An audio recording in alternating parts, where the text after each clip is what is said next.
청년 정치인들의 가장 핫한 정치쇼 쇼미더 정치 시작하겠습니다. 최지은 전 더불어민주당 국제대변인, 김재섭 전 국민의힘 비대위원 나왔습니다. 어서 오십시오. 안녕하세요. 김재섭입니다. 최지은입니다. 자, 최지은 대변인, 지난주 이재명 지사 기본주택 이야기하다가 시간이 없어서 제가 끊었는데 약속했으니까 마무리하세요. 네, 기본주택뿐만 아니라 어저께 기본대출, 기본금융 정책까지 이제 그저께인가요? 다 발표가 돼서 기본소득, 기본주택 그리고 기본금융까지 기본 시리즈가 지금 모두 나왔는데 예. 사실 굉장히 많은 관심을 받고 있습니다. 비판도 많고 예. 관심도 많은데 뭐 비판할 점은 충분히 우리가 잘 새겨들어야 되고 예. 또 더 정교한 정책을 만드는 과정이기 때문에 환영하고요. 다만 이제 좀 너무 억지스럽다, 좀 왜곡된 이런 비판에 대해서는 저희가 좀 해명할 필요는 있고. 예. 근데 한편으로는 이제 이런 기본 시리즈가 그동안 우리가 뭐 네거티브라든지 정치 공방을 하던 선거가 이제 정책 공방으로, 정책 경쟁으로 넘어가는 그 과정의 기본 시리즈가 있었다는 생각이 들고 또 한편으로 이렇게 큰 관심을 보이시는 것은 그만큼 지금 양극화로 인해서 우리 국민들의 삶이 많이 퍽퍽하시다. 그래서 이런 기본 시리즈에 관심이 많다. 이런 여러 가지 생각들이 듭니다. 저도 정책 논쟁은 얼마든지 해도 된다, 그런 생각인데 지금 엊그제 발표된 거예요? 기본 대출 네. 관련해서 야당 예비 후보들이 비판을 좀 넘어서서 비난에 가까운 네. 사기다, 혹은 뭐 판타지 소설이다, 네. 이렇게 얘기를 하고 있습니다. 자, 우리 김 비대위원이 정리해서 말씀해 주세요. 글쎄요. 각각 입장이 있으신 것 같고 상대방 후보의 사기 이렇게까지 가는 거는 조금 그렇긴 하지만 예. 저는 어쨌든 간에 최지은 대변인이 경제학을 전공하신 분으로서 사실 기본대출과 같은 사실상 반시장적이고 금융시장에 대한 이해가 부족한 정책들은 예. 말리셔야 되는 거 아닌가라는 생각이 굉장히 많이 듭니다. 예. 그러니까 포용금융이라고 하는 거 당연히 해야죠. 그러니까 유사시에 어려운 상황이 생겼을 때 누구나 유동성에 접근할 수 있는 그런 금융정책은 만들어야 되는데 제가 말씀드린 대로 유사시인 거거든요. 포용금융의 핵심은. 그러나 이재명 표 기본대출은 유사시라는 개념이 전혀 없습니다. 그냥 누구나 1,000만 원을 빌릴 수 있다 이거거든요. 저리로.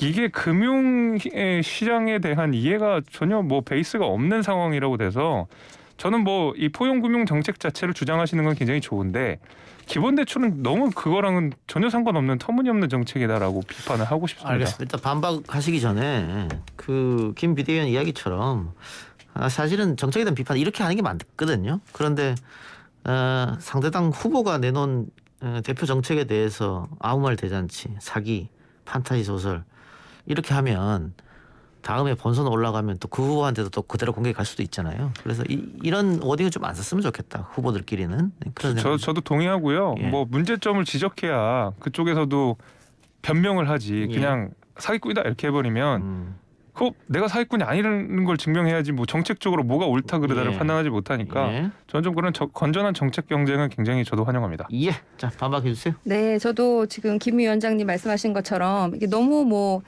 이게 지금 너무 왜곡된 좀 자극적인 언어로 반박이 많고 그 내용을 들여다보면 근거가 없는 경우가 굉장히 많습니다. 예를 들어서 윤희숙 의원 같은 경우에는 이게 무슨 1,000조가 든다, 기본주택까지 가지고는 그렇게 얘기를 하셨는데 전혀 근거가 없는 것이고요. 기본대출도 마찬가지로 여러분들이 비판을 하시는데 사실 그 비판 중에 하나는 엄청난 정부 재원이 든다고 오해를 하시는 부분이 있는데 사실은 그렇지가 않습니다. 이게 2030 세대한테 이제 1,000만 원씩 우대금리보다는 조금 더 비싼 금리로 빌릴 수 있게 하겠다는 것이거든요. 예. 근데 그러면은 대부분 이제 그런 신용도가 좋은 일반 청년 같은 경우에는 은행에 가면 그냥 우대금리를 빌릴 수 있어요. 이 기본대출을 이용하지 않겠죠. 그래서 그것을 은행에서 그냥 우대금리를 빌릴 수 없는 청년들이 이용을 하게 되는 것입니다. 자동적으로. 예. 그리고 여기서 은행에서 대출을 해주지만은 그 우대금리보다는 조금 더 비싼 금리이기 때문에 그 금리 차이가 오히려 수익이 되고 혹시나 이 빌린 사람들이 돈을 갚지 않는 경우에는 거기에 대해서 정부가 보증을 해주기 때문에 이 빌린 사람들의 갚지 않는 그 확률을 곱해가지고 그만큼의 정부 재원이 지는데 예.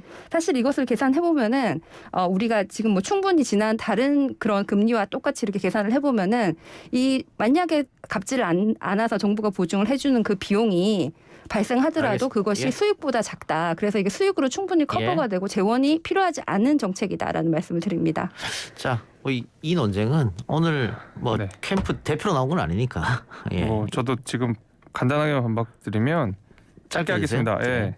기본주택 하는데 한 채에 3억 정도가 들고 100만 원면 300조거든요. 1000조라고 말씀하시지 않았고 300조라고 하셨고 실제로 300조가 소요가 됩니다. 그리고 저번 주에도 제가 지적했듯이 그 해당 예산을 만들 구체적인 비전이나 사실 계획이 전혀 없는 상황이고 무엇보다도 부지가 없습니다. 100만 원의 수도권에 요새 역세권 100만 원을 구할래도 구할 수가 없어요. 그리고 기본 대출도 마찬가지고 2030으로 시작한다고 되었지만 결국 전 국민한테 대출을 해주겠다고 한 내용이었거든요. 그래서 당연히 비판할 수밖에 없다는 점 말씀드리겠습니다. 예, 역시 네. 최 대변인 짧게. 네, 예. 아까 지금 기본 대출 하시다가 지금 다시 기본 주택으로 갔는데 기본 주택은 윤희숙 의원이 1,000조 원이 든다. 동계산도 안 해봤냐라고 신문에 직접 말씀을 하셔서 제가 그 워딩이 있고요. 예. 또 유승민 의원 같은 경우에는 뭐 허경영이냐. 뭐 이렇게 허위 과장 광고다 이렇게 얘기를 하셨는데 아까 말씀하신 것처럼 3억씩 잡았을 때 이재명 후보가 250만 호 공급한다고 했는데 그중에 100만 호가 기본주택인데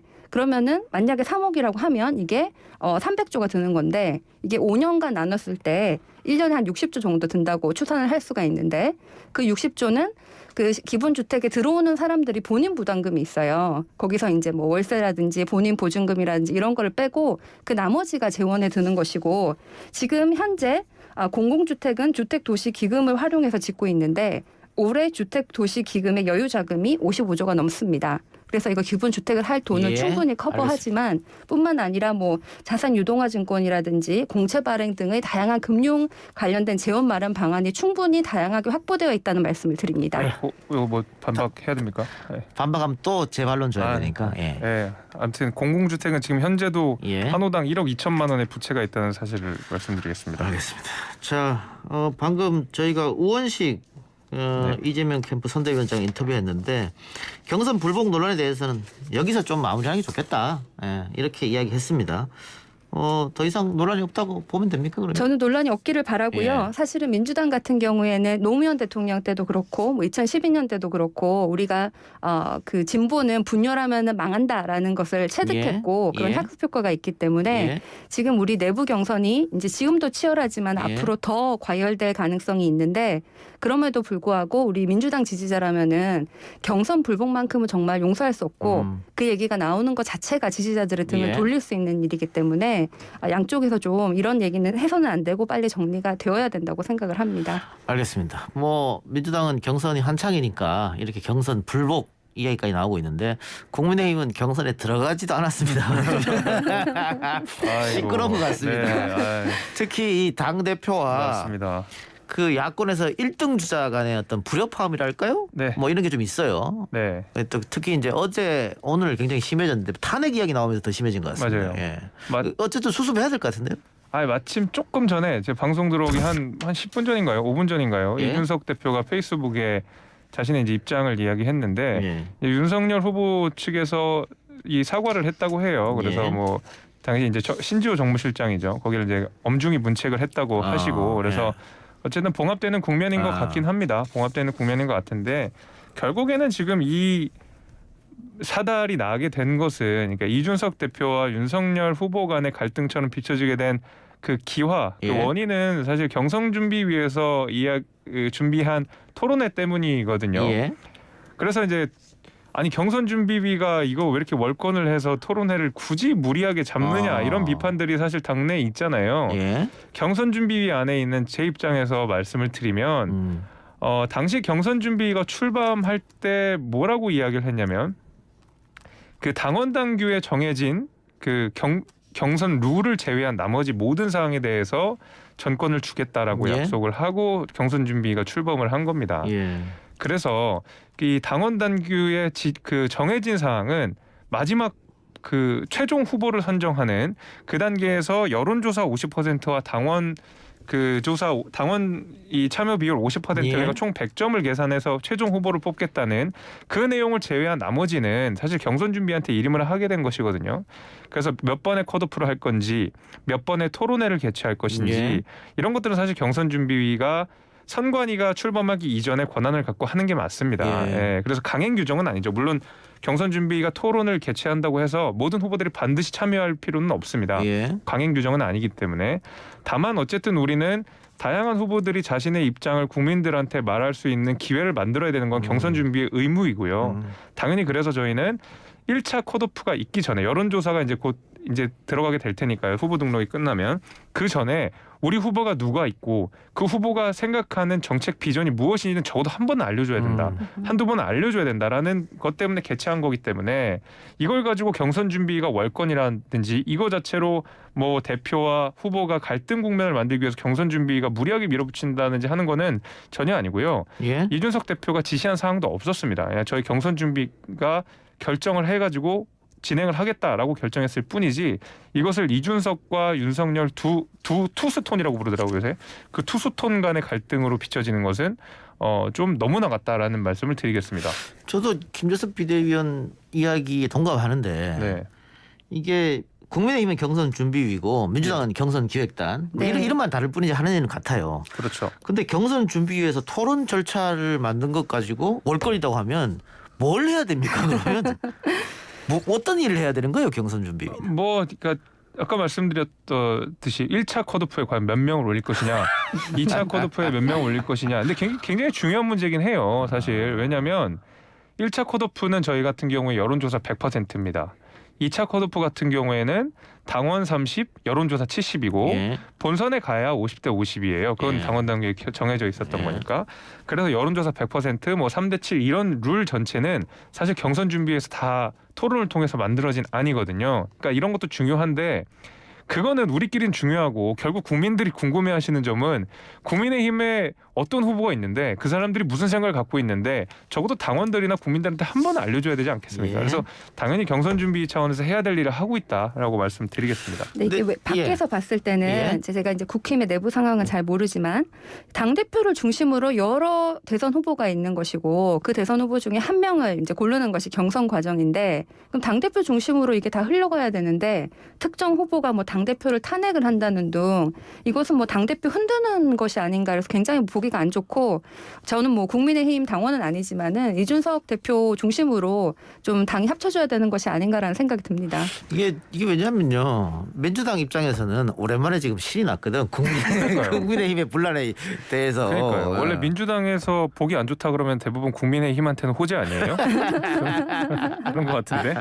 근데 뭐 마찬가지죠. 뭐 경선 중에 1, 2 후보가 대차게 싸웠을 때는 국민의힘도 또 미소 졌을 텐데. 그렇죠. 뭐 비슷한 예. 일이 벌어지는 건데 김 비대위원이 그 이제는 봉합이 좀 되는 것 같다라고 말씀하셨는데 네. 이게 완벽한 봉합인지 아니면 미봉책인지. 그러니까 지금까지 흘러 들어온 거 보면 이게 완벽한 봉합이 안 될 것 같거든요. 또 이 사람 사는 데에서 이렇게 완벽한 봉합이 있겠습니까? 여자친구랑도 봉합 잘 안 됐는데 예. 어쩔 수 없이 약간 삐끗삐끗하면서 뭐 맞춰 가겠죠. 그게 또 이제 윤석열이라는 사람도 당에 들어오신 지 얼마 안 됐고 당이랑 이런 호흡하는 과정도 분명히 필요할 것이고 이준석 대표 역시도 대표가 취임한 지 이제 막 한 달이 조금 넘은 상황이니까 각자가 걸어가려고 하는 스텝, 각자가 생각하는 정치적 행보들이 있을 텐데 그걸 결국 정권 교체라는 하나의 큰 목표 아래에서 같이 발을 맞춰가야 되니까 처음에는 좀 삐걱거릴 수 있다고 생각해요. 근데 앞으로는 두 분이 잘 하지 않을까 그렇게 그럼 생각합니다. 어떻게 예상해요? 18일 날 예정돼 있는 토론회에 윤석열 후보가 참가하리라고 보십니까? 오늘 제가 이제 그 방송 들어오기 전에 봤던 내용으로는 거기에 대해서는 윤석열 캠프에서 뚜렷한 답을 안 했다고 해요. 예. 그러니까 안 할 가능성이 좀 있다는 생각이 드는데 그거는 뭐 비단 국민의힘뿐만이 아니라 사실 그 전에 지금 현재 국민의힘뿐만 아니라 그 전에 선거들을 쭉 들어봤을 때 항상 1등 주자들은 토론 안 하고 싶어하고 그렇죠, 그거야. 네, 예. 좀 말하자면 하위 주자들이 계속 토론을 더해서 이제 본인의 입지를 알리고 싶어하기 때문에 뭐 너무 당연한 일이라고 생각을 하고 그 정도로 좀 흘러가는 과정으로 보시는 게 훨씬 더 맞을 것 근데 같아요. 1위 후보가 불참하면은 김 빠지잖아요.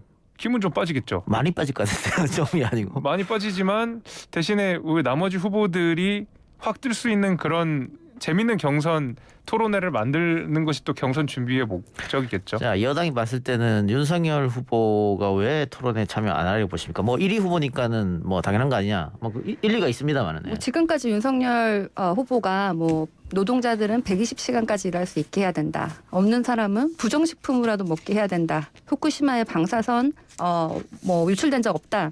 이런 발언들을 봤을 때 이분이 토론을 했을 때 이 지지율이 더 이상 지켜진다는 좀 보장이 없을 것 같고 그래서 정무적으로 판단을 하셨을 수 있다고 생각을 하고 지금 이제 시쳇말로 농담이 이렇게 떠도는데 윤석열 그 캠프에 있는 그 사람들은 정말 극한 직업을 가지고 있다. 윤석열 후보의 입을 막는 그런 아주 극한 직업을 가지고 있다. 이런 농담까지 떠돌고 있습니다. 그래서 이 윤석열 후보의 메시지 리스크를 관리하는 차원에서 토론을 하지 않는 것이 아닌가 이런 생각이 듭니다. 예, 뭐 당연히 동의하지 않았을 테고. 동의하지 않느냐고요? 예. 네, 뭐 저는 별로 크게 동의하지 예, 않습니다. 예. 당연히 뭐 각자 말씀하신 대로 정무적 판단이 있는 예. 것이죠. 지금 나가서 좋을 것이 있고. 그러면 예. 뭐 윤석열 후보는 그렇다 치고 예. 뭐 제가 지금 압도적인 1위 입장이라고 하더라도 네. 14대 1로 싸우고 싶은 마음 없을 거예요. 그렇죠. 당연히 예. 그렇죠. 그럼 최재형 후보는 어떨까요? 최재형 후보 측은 나온다는 얘기인 것 같습니다. 예, 제가 아직 확실하게는 뭐 확정된 건 아닌 것 같은데 기본적으로 윤석열 캠프도 그렇고 최재형 캠프도 그렇고 당의 경선 준비위나 당의 기구가 하는 모든 행사에는 참여하는 것으로 웬만하면 다 참여하는 것으로 기조를 정했기 때문에 최재형 캠프 쪽에서도 마찬가지로 그런 입장을 전달한 것으로 제가 알고 있고요. 윤석열 캠프도 마찬가지로 그렇게 하고 있기 때문에 글쎄 모르겠습니다. 뭐 13대 1로 이렇게 막 계속 13대 1로 싸워야 되니까 나오기 좀 부담스러울 수는 있겠지만 그건 뭐 메시지 관리 측면이나 이런 거라고 생각하지는 않고요. 어떤 정무적 판단이 들어간 결정이 있지 않을까라고 생각합니다. 예. 근데 최재형 후보도 최근에 말실수를 좀 하셔가지고 조금 하셨죠. 그것도 리스크가 되지 않을까? 토론에 가면? 조금 하셨다고 하는데 저는 글쎄요 뭐 그 정도는 충분히 극복하고 나오시지 않을까 싶은데요. 예, 그리고 이제 최근에 문제된 발언, 특히 이제 어제 오늘 문제된 발언은 이 국가가 책임지는 게 아니다. 뭐 이런 말씀을 하셔서 논란이 된 것 같은데 뭐 내용이 그렇습니다. 약간 표현이 좀 확실히 서툴긴 했던 것 같아요. 그게 간섭이나 혹은 뭐 개입 이런 식으로 표현을 했으면 국가가 뭐 간섭이나 개입을 하면 안 된다라는 식으로 표현했으면 훨씬 더 본인이 이야기하고 싶은 취지를 잘 설명했을 것 같은데 그것을 뭐 국가가 책임지면 안 된다라는 식으로 약간 말씀을 좀 잘못하신 것 같아서 그런 부분 좀 아쉽지만 어쨌든 간에 최재형 후보의 말씀들을 쭉 지켜보면 그런 워딩 몇 개를 제외하면 사실 그 이 보수 정당 그다음에 자유주의 정당에서 지켜야 되는 가치들을 잘 말씀하시고 있는 것 같거든요. 그래서 토론회가 있는다고 하면 그때는 말씀을 굉장히 잘하실 것 같다는 뭐 기대를 해봅니다. 저는 예. 사실은 뭐 이게 보수에 대한 의견이라고 생각하지 않고 굉장히 준비가 안 되어 있다. 처음에는 뭐 준비 안 되어 있다는 말을 하시더니 지금은 좀 이런 발언이 좀 부끄럽다는 생각까지 듭니다. 벼락치기로 대통령이 된 예가 뭐 어느 나라에도 없는 것 같고 이분들이 과연 지도자 자격이 있으신가 이런 생각이 듭니다. 예. 자, 그 민주당으로 이야기를 좀 넘겨서 그 이상민 의원이 지금 선거 관리를 하고 있는데 이재명 지사는 경기도지사를 내려놓는 게 좋겠다라든가 또 열린민주당과 통합 문제 이것도 추미애 전 의원이 꺼냈고 이재명 지사가 받았거든요. 근데 이것도 안 하는 게 좋겠다 이랬단 말이죠. 그러면은 이게 중립을 지켜야 할 선거관리위원장이 한쪽 편을 드는 게 아니냐 이런 오해를 받기 십상 아니에요? 그런 오해가 충분히 있을 수 있죠. 그래서 선관위에서 그렇게 하면 안 되고 저는 개인적으로 열린민주당과 통합을 찬성합니다. 왜냐하면 뜻이 굉장히 비슷한 동지들이라고 생각을 하는데 근데 이제 당의 지도부 입장은 지금 이제 열린민주당과 뭐 뜻을 같이 하는 것은 동의를 하는데 지금 경선 시기에 합당을 하면 이게 특정 후보의 유불리로 작용할 수 있다라는 것에 대해서 좀 고민이 있는 것 같습니다. 예. 그래서 당의 그 지도부의 입장은 현 시점에 합당하는 것이 아니라 이제 본선 후보가 정해지면은 그 후보와 함께 상의해서 합당 시점 등을 고려하겠다라는 것으로 정리가 된 것으로 알고 있습니다. 예. 특정 후보 누구한테 유불린데요? 뭐 저는 민주당의 좀 더 강성 지지자들 소위 네. 그렇게 표현하는 분들이 네. 좀 더 이제 개혁 성향이 강한 분들이 네. 열린 민주당을 좀 더 지지하는 것으로 저는 그렇게 생각이 들고 예. 좀 더 그렇게 개혁 성향이 강한 후보들에게 좀 유리할 수 있다라고 생각이 듭니다. 누군지 모르세요? 누군지는 뭐 제가 생각하기에는 예를 들어서 이재명 후보라든지 예. 추미애 후보라든지 이런 분들처럼 좀 강한 개혁 의지를 가진 분들이랑 조금 더 성향이 비슷하지 않나라는 생각을 해봅니다. 그러니까 열린민주당 당원들이 그 두 사람을 많이 지지하니까 합당하게 되면은 그 두 사람이 유리해지는 거 아니냐. 그래서 네. 지금 두 사람은 합당하자 그러는 거 나머지 후보들은 안 된다 그러는 네. 거고. 뭐 그런 얘기죠? 뭐 그렇게 생각하실 수도 있는데 이게 지금 장 지도부도 합당을 그거죠, 뭘. 하자 안 하자가 아니라 그거지, 시기에 뭘. 대한 얘기입니다. 예. 예. 아, 저는 뭐 민주당 선관위 이상민 위원장의 지적이 저는 맞다고 생각하거든요. 예. 그러니까 이게 사실 각 이 지사 입장에서 선거를 치른다는 게 예. 아무래도 다른 거는 뭐 그럴 수 있어요. 왜냐하면 공무담임권이라고 하는 것이 어쨌든 헌법상에 보장된 권리고 그게 3개월 전에만 사퇴하면 되는 거니까 예.